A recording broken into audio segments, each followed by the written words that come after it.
consider that my life is an adventure?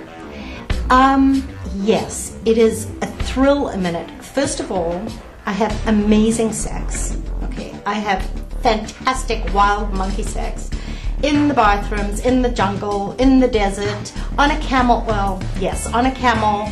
My life is quite extraordinary on paper.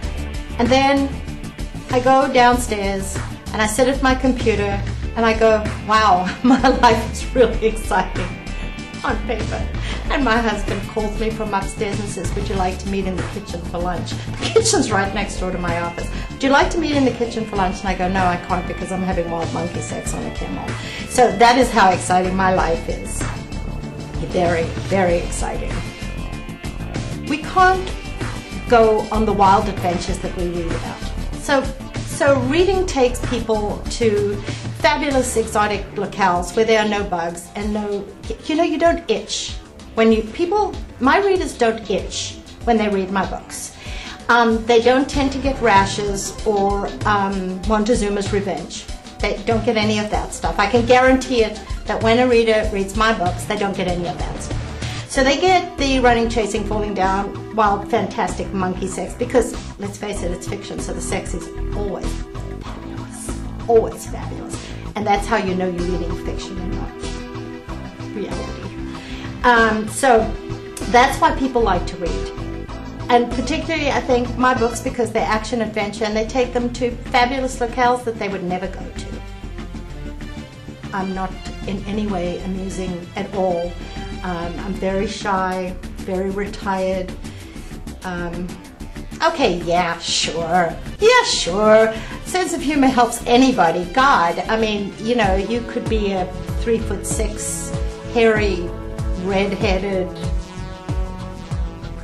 gargoyle, and if you were mildly amusing, people would be happy. So yeah, I think a sense of humor does help. This is a secret. So, you can't share this with people. I'm just saying this up front. But I'm not writing T-Flack per se at the moment because I'm writing 2 new series. One is Lodestone and one is Cut a Key. So I'm writing these 2 new series and they are not T-Flack books. They are action-adventure, straight action-adventure stories.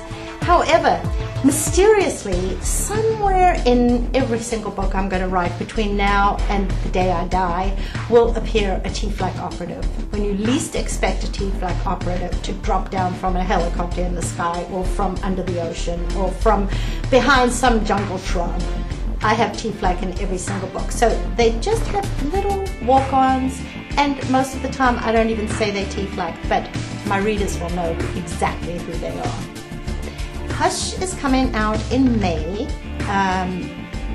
actually on April 26th, and it's a jungle adventure, and it's about 2 brothers who are extreme sports enthusiasts, and they go to Venezuela to jump Angel Falls. And my heroine is interesting character to me because she's so not like me, really totally unlike myself. But she's very quiet and reserved and not terribly brave.